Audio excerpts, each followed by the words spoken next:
Well, welcome to A Conversation on Grief Part 2. I'm sitting here with John McCallum, and reminder, this is the second video, so we will have the first video in the comments below if you'd like to go back and check that out when we talked about facing grief from last week. So we talked about grief being a process and that it's a gift to be able to get through significant loss in our lives. So what does that process look like? Okay, well, the grief process has been studied for decades. It's pretty consistent, and you can look at it as either a pattern for the process or as stages, phases. William Worden even talks about the 4 tasks of grief.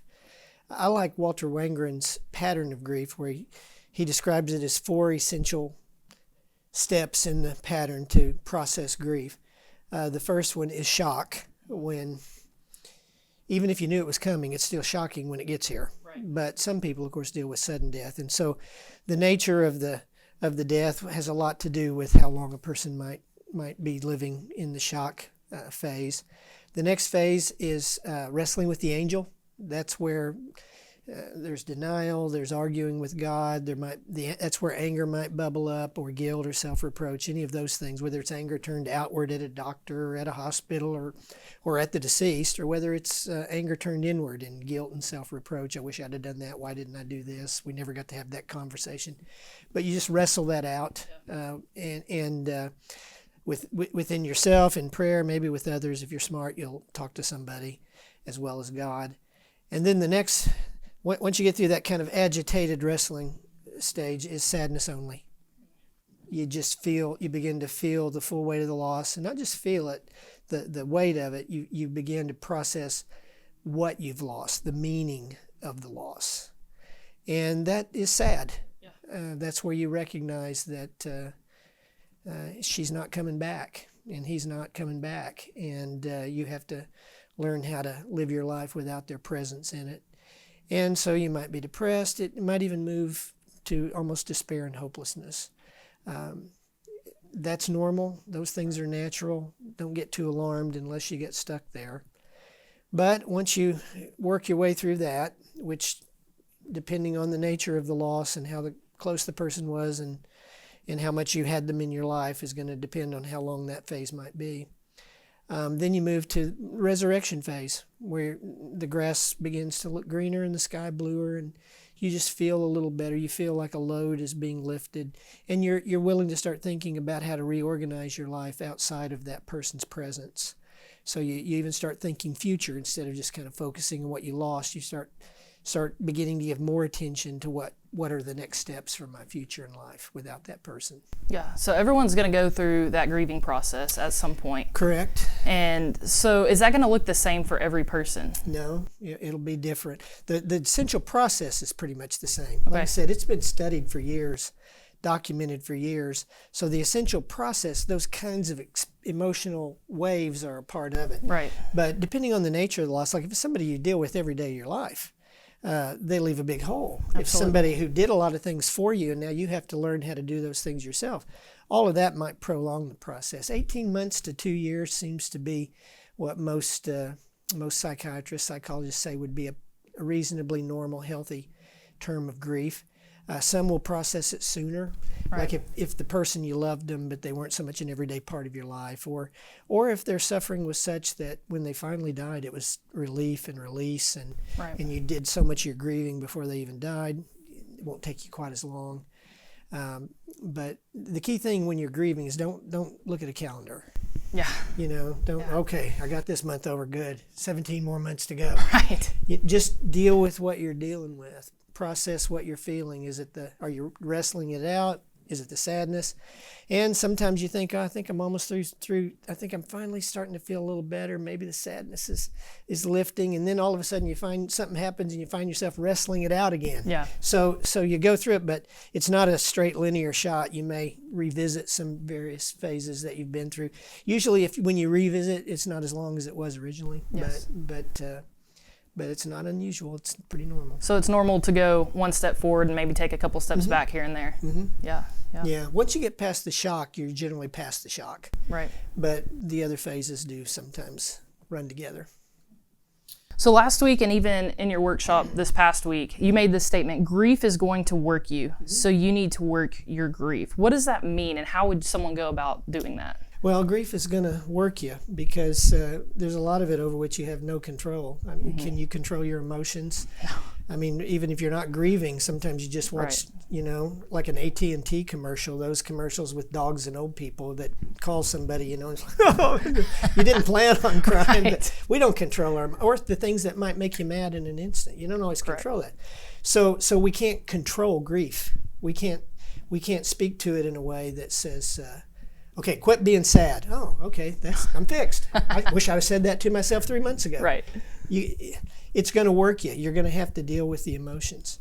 But you can respond by working your grief, embracing your pain instead of bearing it, accepting what you're going through instead of bucking against it. Yeah. No, I'm too strong for that. I'm too good for that. I've got to be the rock. I'm not going to feel that. No, you go ahead and feel it. You work it, and you process it. For me, writing helps as a way of processing and recording my feelings and being able then to look at them somewhat objectively when I get them in front of me. Praying is a way of working my grief. If I'm having a particularly tough day or time, talking with somebody, getting with people who can help us work our grief can be powerful. You can work it. I gave an assignment at the meeting for people this week to either write a eulogy of their deceased loved one, what they'd say if somebody said, hey, tell me about, Louise. Okay, write it out, or a letter directly to the deceased, because some folks didn't get to say goodbye. Right. And a letter, it's not like face-to-face goodbye before they die, but it's still a way of tangibly working to say goodbye, and that works your grief. So you're not just becoming a victim, you're actually engaging and milking it for all it's worth in your life, and getting to the other side. Yeah, that's great advice. And you'll get there a little quicker if you work it, if you don't just let it work you. Yeah, instead of bottling it up, just getting it out on paper, getting it out in your thoughts. Yeah, and talking to someone about it can be really, really important. Good. So another question, it can be easy for a griever to get stuck in maybe a stage or in the process. So what would you say to someone who gets stuck in that position? Well, sometimes we don't realize we're getting stuck. Right. So maybe as a prescriptive step, no, not prescriptive, preemptive step, would be to make sure that people closest to you know that what you're dealing with, know you're grieving. Because you may not recognize that you're stuck, but somebody who sees you pretty regularly might say, man, you're still mad? Yeah. You're still got this rage about this? It's been 3 months. I think you're stuck. So if you can't recognize it yourself, it helps to have somebody in your life who could maybe who in fact give somebody permission to do it. Say, if you see me and you feel like I'm stuck in something, don't hesitate, then I'll evaluate whether I'm stuck or not, or I'll talk to somebody about it. Right. But yeah, so that's a preemptive step. Otherwise, if you just like agitated depression, you can't seem to get through it, rage, you get stuck in rage, you're several months into grief and you still feel like you're having an out-of-body experience, like you're disengaged from the world around you, you're just still numb, and you haven't moved past the numbness.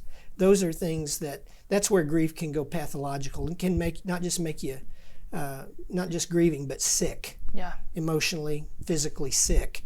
So if you're stuck, I would say to anybody who feels like they might be stuck, go talk to your pastor, go make an appointment with a counselor, even start with a friend, right? But deal with it. Don't assume that it'll just get better without working it. Yeah, that's good.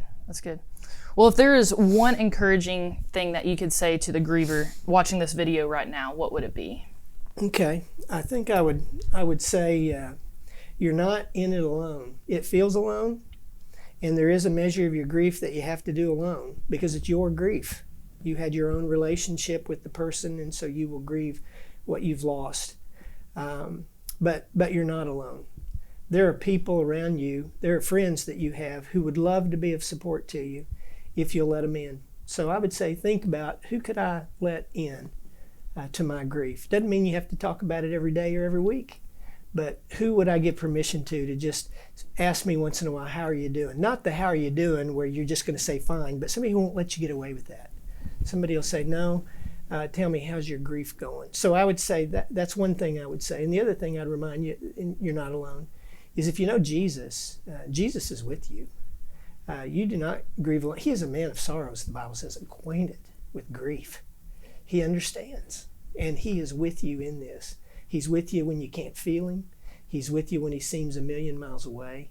He may be hiding in the dark for now, but I guarantee you, if you'll just wait on him, sooner or later he'll clear his throat just so you'll know you're not alone.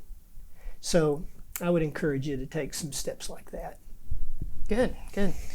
Well, thank you all for joining us this week. We will be back again next week talking about God and our grief. So thanks for joining us. See you then. Thank you.